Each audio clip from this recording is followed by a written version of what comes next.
Without warning, a few minutes later, something clicks. A portion of the wall shifts ajar to reveal a glimpse of another room. Bottles lining the walls, liquor barrels for aging.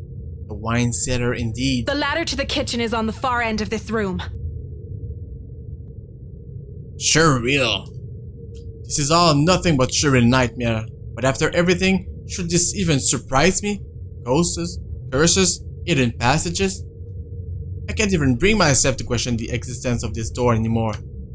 I simply follow her to the undergrowth without a single question, in spite of a number of them already swimming inside my head.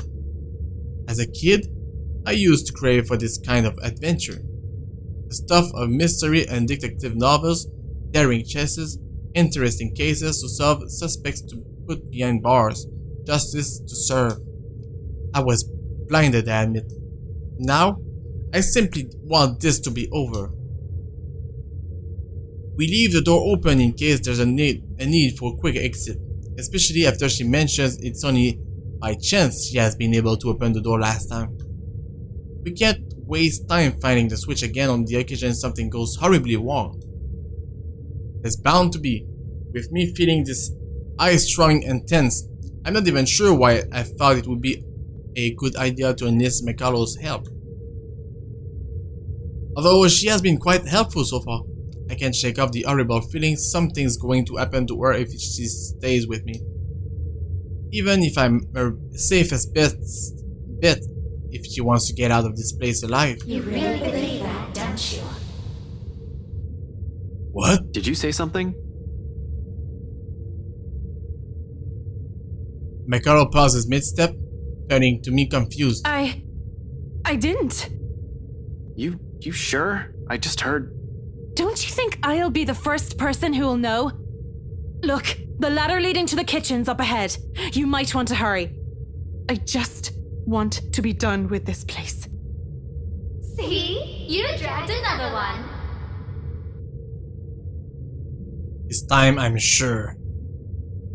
There's really a voice. Well, voices. Despite the look of protest McCullough shoots me, I find myself stopping and looking for it, searching the immediate surrounding for the familiar form of the woman. I don't even have to venture too far from where I'm standing.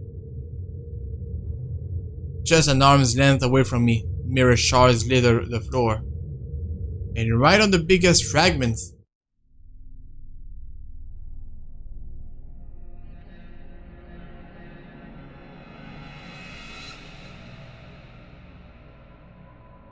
That's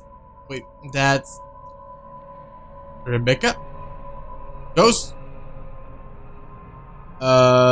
This one is... What's her name again? Rose and Zach. They speak. All singing the same mocking tune against my ears, letting it echo throughout the small undercroft. Murmurs and laughters, cheering, scoffing, deriding, lacing venom into every crevice in my head, taunting me. You dragged another person into this, Ashton. Into another one of your silly little problems. All because you can't fix them on your own. Ah, shit. You really haven't changed, have you? Some hero you are. Useless.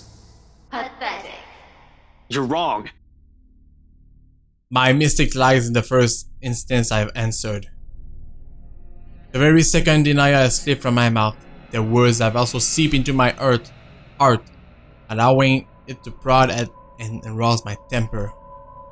Despite knowing they are merely doing this to goad me, each word, each syllable trickled into me, spurring the guilt I hope I've long buried. Are we? Or is that simply what you've been telling yourself all this time? Something to make yourself feel better, perhaps? What about Zach? Wrongfully accused. And you couldn't even get him out. What about Becca? Oh, the way she fell to her death. But all you did was watch. Someone's dead because of you. You're the one who took that letter off Isabella's hand that day. You're the one who opened it. Ouch. How does it feel, I wonder? To know you're responsible for all of this? What do you think I'm doing? Why do you think I'm still trying to fix this? Oh, but you can't. It's already too late. And you know that. You know all of this is futile. What does she mean? Just face it, Ashton Frey. You're a failure, and they are the ones who have to pay for it. A badge and a gun, and you still can't protect your own friends. Can't even solve a case for an old man. Can't even bring the right to justice. Can't even keep his own family together. And that's fucked up. No wonder they left you. Before you do the same thing to them. Mom and Dad are better off without little old you, aren't they? It's a good thing they had the sense. Pitiful, isn't it? Some detective you are. Some friend you are. Some son you are. You might as well just throw that rank away. You're no use to people either way. Shut it! I hate this. I hate how this monster can easily get through me. Every weakness, every insecurity it knows. To hear it said in my friend's voice, even more so. But what I hate above all of it is... You know it's true, though. All of it. all of it. It's why all you can do is tell us to shut up. You don't want to hear a single word, because you're already aware of it. You can't even admit it to yourself. Who's the coward now? But no matter how hard you try, you're not gonna be able to save anyone. Shut it! Not a single word anymore. Damn. It laughs sharp and piercing. As it sounds, something in me snaps. I rage hastily, unfurling, red filling my vision. And the next thing I know, I'm raising my hand and something grabs at my wrist, followed by a buzz as another voice breaks through the haze. Don't listen to it! Wake up! The fog from my mind lifts. Every sound, every noise returns to me, flooding my every senses. All at once, there is this deafening silence. Slowly, I become aware of my surroundings. Bottle of wines, barrels of liquor, the faint old scent of death and decay somewhere, and a hand holding onto my wrist, as if to keep me from hurting myself. In my hands, a shard. Oh shit, it was about to kill himself. Blood drips from where it has cut my palm, trailing down my wrist until it disappears behind my sleeve. Not too deep, negligible even. There is pain, however, a different kind. An ache somewhere else that stems not from the wound, but where every single word has hit. When I glance up at Mekalo, she merely stares at me with wide, horrified eyes. Don't listen to it! No matter what happens, don't do what it says! Jesus! It's how it gets us. My grip on the shard falters, but only after I nod and drop it entirely does she release her grip. Afterwards, she simply steps back and looks away, hugging her arms closer to herself. She breathes a sigh, heavy. Perhaps weighted with her own guilt, what this monster might have used against her. Come on, we're getting close. She walks off without another comment, but there's worry in her as she gives the fragments one last glimpse. On the ground, they lie lifeless now. No more voices, no more insults. But even as I walk away, one whispered tongue continues to ring in my ears. It's useless, Ashton Frey. You are going to die.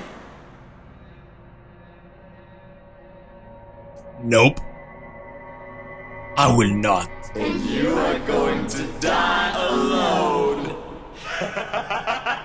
Oh man, that's fucked up.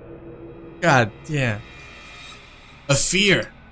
One that has been long kept in the darkest place of my heart. One that a small part of me wishes for. The trapdoor swings open without much fuss.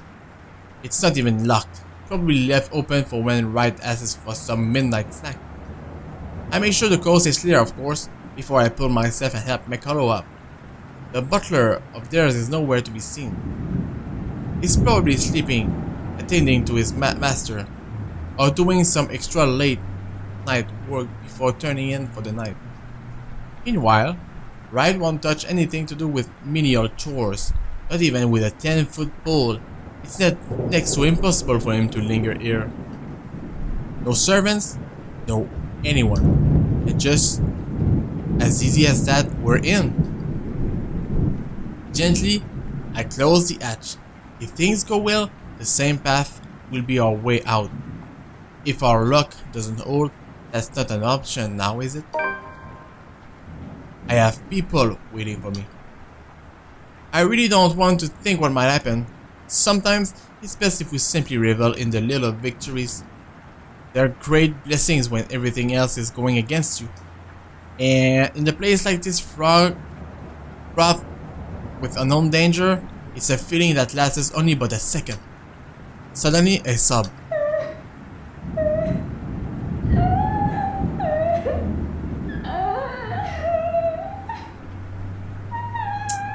Ringing out from some distant part of the house, echoing through its empty halls. Beside me, slumped on the ground, pale and breathing heavily, McCullough immediately tenses. Her eyes go wide as she grips the side of the counter with a force that might be enough to crack it if only she has the strength.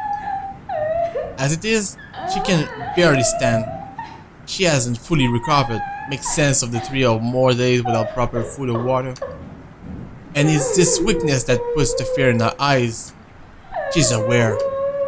If something happens, if there's a need to run, she won't be able to. She's a liability at this point. Holmes, I really don't think going any further is a good idea. I mean, we need to put a stop to this, though. Look at this place.